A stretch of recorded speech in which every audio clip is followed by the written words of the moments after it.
And then he said, expect your child to do a chores. Teach your child how to do things in the house. Expecting your child from family, exempting your child from family chores might give him or her the message you are too important to do this. No, don't be too important. When my children, I started sharing plates for washing from 9 years because now their hand can get to the sink. My 2 daughters, one every week, the second week the other one. Teach them how to wash bathroom, how to do things. Because now my daughter is now on her own. She's in her house. When I got to her house, I was impressed. Everywhere is white. She made her room white house. Everything. So even when we went there, she was like, hey, don't touch this, don't stain this, don't. I said, because she has learned from home. So teach your children how to do this thing, housework. He said. Then it says second point out. It said emphasize that serving others is a privilege. Emphasize that serving others is a privilege. Yes, when you are doing it, somebody comes, oh sister, please, I need your daughter to come and babysit for me. Let her know that it's a privilege, because one day she too will send somebody else to come and babysit for her. So I said doing so is a primary way of developing maturity. Therefore, encourage your child to identify those needs. Discuss with him or her whatever he can do to help them. So there are some people like that. Oh, I want my daughter to come, and I say go and help, and she goes. Go and pick them, drop them. There are things that you help you encourage your child, and it gives your child the sense of maturity, because when she's doing that, she too know that I'm helping somebody, and she will feel joy in her mind. And then the last one says, command and support your child as he serves others. Command and support your child as he serves others. So to teach, he said, I'll ask my question, say, do you let your children know that at times you also need help from others? Because many of us, we think, we think we're an island. No man is an island. And 2, say, do you speak positively and appreciative about others, or do you belittle them? Many of us, we are used to belittling our friends in front of our children. We say all kinds of negative things about our friends. And then when the child sees you outside, he will not greet you, because he will be helping the mother or the father to keep malice for them. And then 3 said, do my children see that I value serving others? Yes, my children, for me, my children see that I value serving others, because they even know that when it's other people's thing, I carry it on my head and start walking about. So, and then a sister said, our daughter told about a classmate who she said is mean to others, and it's not good. He said, and nobody liked the classmate. He said, I told her to think what that girl is going through at home. After all, maybe that girl is going through something, she's not comfortable or something. Many people, the way children behave at school is maybe it's from the home they are coming from. They are not comfortable. So when somebody, your daughter come or your son tells you that this child is mean, first of all, go back to the background, ask the father or this and this, then you will see that it's not really the child's fault. So, and then he said we have to encourage our children, enjoy what they learn in school, and simply do their best without comparing themselves to others.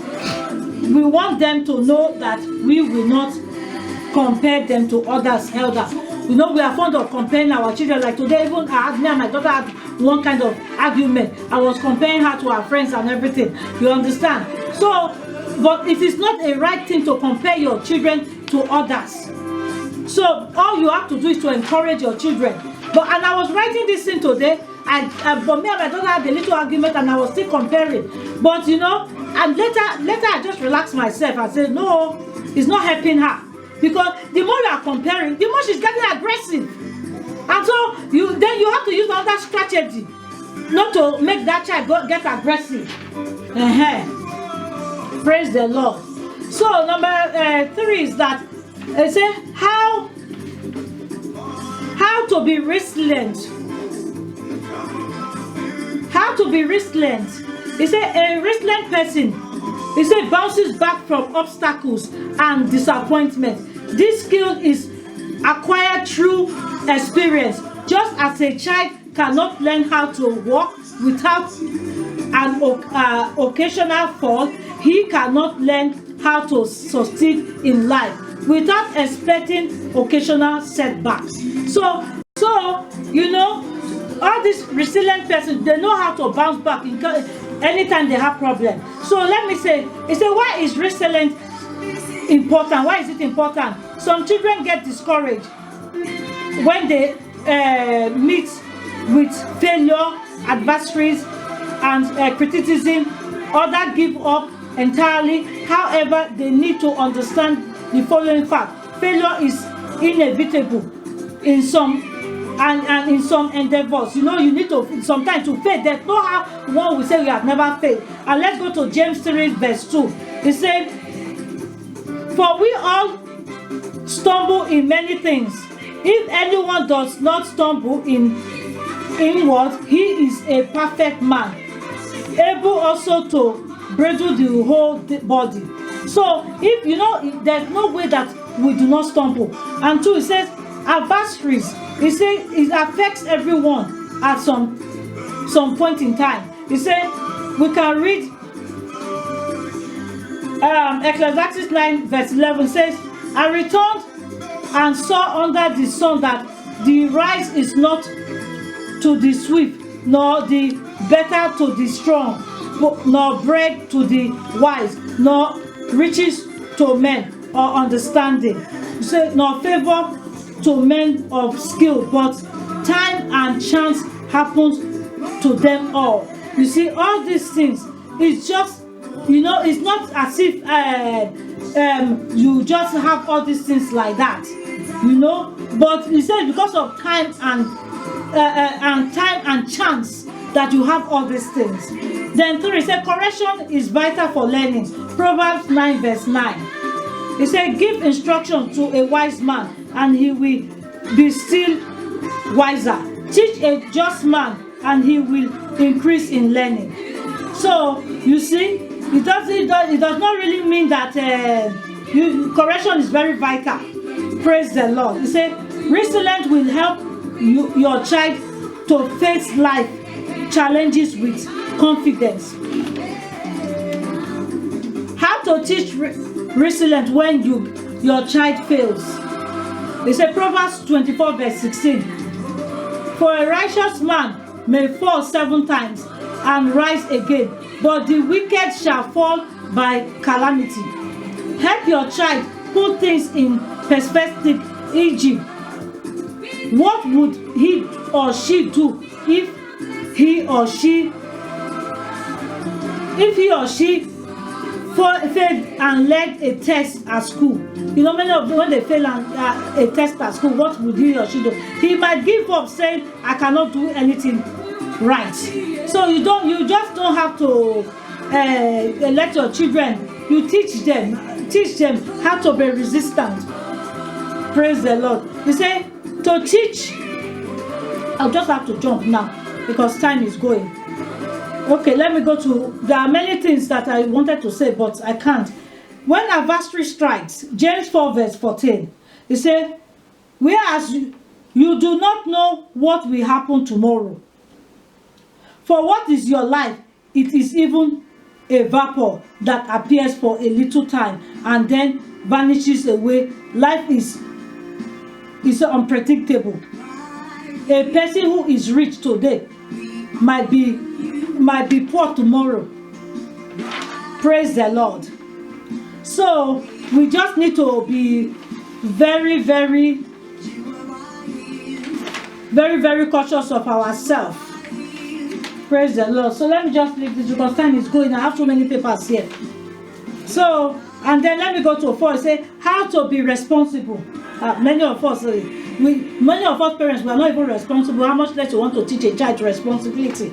So he said, what does being responsible involve? People who are responsible are reliable. They follow through on assignment tasks, complete them on time. Even with their limited capabilities, the young children can start learning to be responsible. Praise the Lord.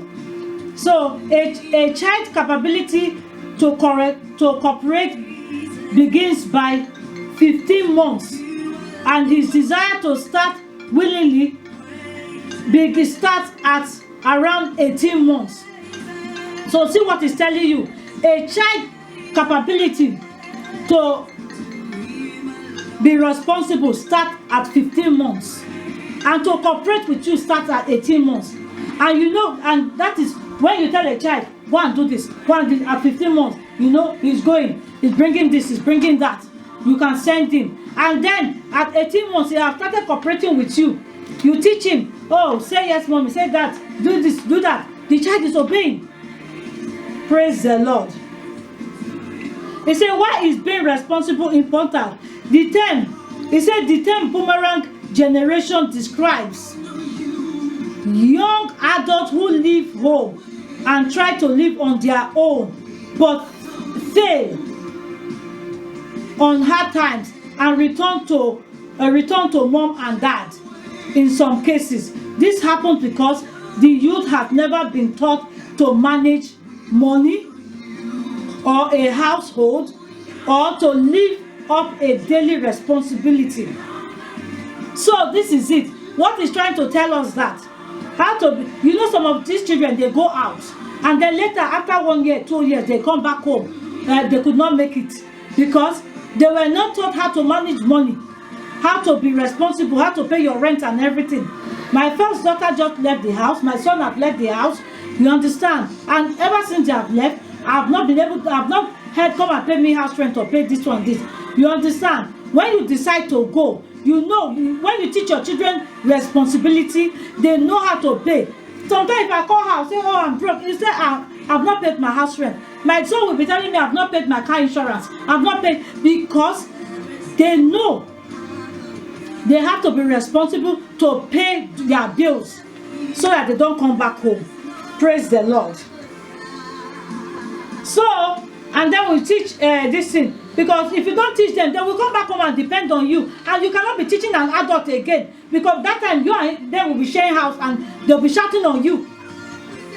How to teach responsibility? Say assignment chores. Proverbs 14 verse 23. Proverbs 14 verse 23 says, in all labor there is profit, but ideal chapter leads only to poverty. So you understand. So this is how to teach responsibility, so that they will know that in all labor there is profit. The way they are going about now, one day they will gain it. And leave your children to go out. You cannot be having 21, 22, 3, 5 years children at home. I left the house very early. And that was why I was able to be responsible to now know how to bring up my children. So many of us were afraid to let the children go. No, if they want to go, let them go. They will never, because they know that they have left and they don't want you to laugh at them. They will not behave and try to be responsible. But many of us, no. But at the end shall tell. Children who are taught to be responsible will be able to manage their life more effectively as adults. By assigning your children chores around the home. So that's why you just have to be responsible. Help your children. You are not helping yourself. If you pack a 21, 25-year-old child at home, you are not helping your child. Help children take responsibility for their mistake. Proverbs 19 verse 20. Help your child to take responsibility for their mistake. Do not cover up. Many of us, we cover up. Don't cover up. My children know. They even know me. They say, they will say, please don't announce me. Oh. They always warn me. When your children make mistakes, e.g., if your son or daughter accidentally damage any person's property, resist the argument to cover the urge to cover up what happened. You say children can accept their consequences. If you say in this case, you say let the child apologize. Even making, you say when your child, we can say your child can go to your friend's house and break something, and you cover. You don't know now. No. And even if you don't break am, all you have to do now is to let that child take responsibility of that thing. Auntie, I'm very sorry I broke this thing. It was just a mistake. Not be say you on the verse. I had one sister that time, she's late now, Madam Wade. I had a friend, she's in England. When we went to her house, we went to visit this late Madam Wade. The son, she broke the center table of this woman. She's a Jamaican lady. Could you believe it that this woman told my friend to pay for this thing? My friend, I was the one that held the son that day. She went to buy that table for her, for this late woman. This is it. And my friend never took offense. He didn't say because of that I will stop going to the house. Even that guy was angry. I said, why this woman? I was telling my husband, I said, why did Madam Wade do this thing now? Why should she go and tell Teresa to buy this thing? I was very angry.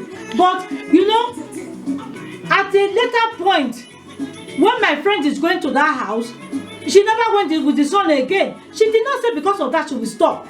Because things are like that. She took responsibility and she did the thing. So, the woman just told us, you are going to pay.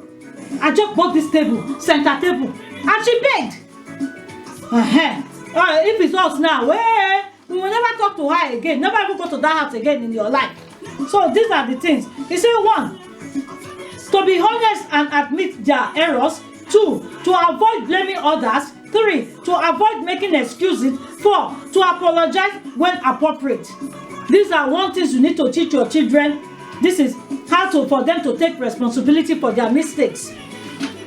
And then the also benefit of consequences. He said children make mistakes, and when they do this, he said it's vital that the parents remember that there's a benefit and there's a consequences for them.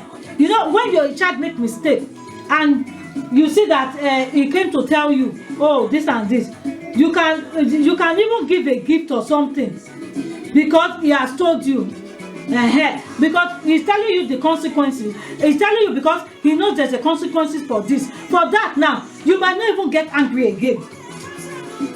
He said, and teach your children how to be an example to others. He said, so that is just it. He said, the ones who are happiest and successful in their lives are the students who were allowed to fail, who were allowed to fall, held responsible for their mistakes, and challenged to be the best people they could be in the face of their mistake. So those people that are responsible today are those ones that failed. They failed so many ways, but because of that, they were allowed to stand and fall, and they took a challenge and said, no, I will do it better. He said, teacher said, a question say, am I industrious, organized, or punctual? Many of us are not punctual. 2, do my children see me walking around the home? 3, do I acknowledge my mistake, even apologizing when necessary? These are the questions you ask yourself. Because if your children don't see you doing, they will do it. If you are making dinner, the children help. Your children can come and help you. And you cut onions, you do the crayfish, you do the this, like that. These are what make children responsible, and this is how they learn how to cook. So we should help our children. Praise the Lord. So, and 5, I've just read the value of adult guidance. What does adult guidance involve? They say children need adults in their lives. They need leadership. They need advice. As a parent, you are in the best position to fulfill that role. In fact, it is your duty However, other adults can be mentioned to your children as well. So this is the value of adult guardians. He said, why is adult guidance important? He said, why in many lands young people have little interaction in their adults. Consider, they say, one, children spend much of their days at school, where students outnumbered teachers and other adults. Two, after school, some youth return to a home that is empty because both parents have to work. You know, we are all, especially us in Europe. They say three. They say one study found out that in the United States, children between 8 and 12 years of age spend average of about 6 hours on entertainment on social media each day. You see, this is in the United States. Children from 8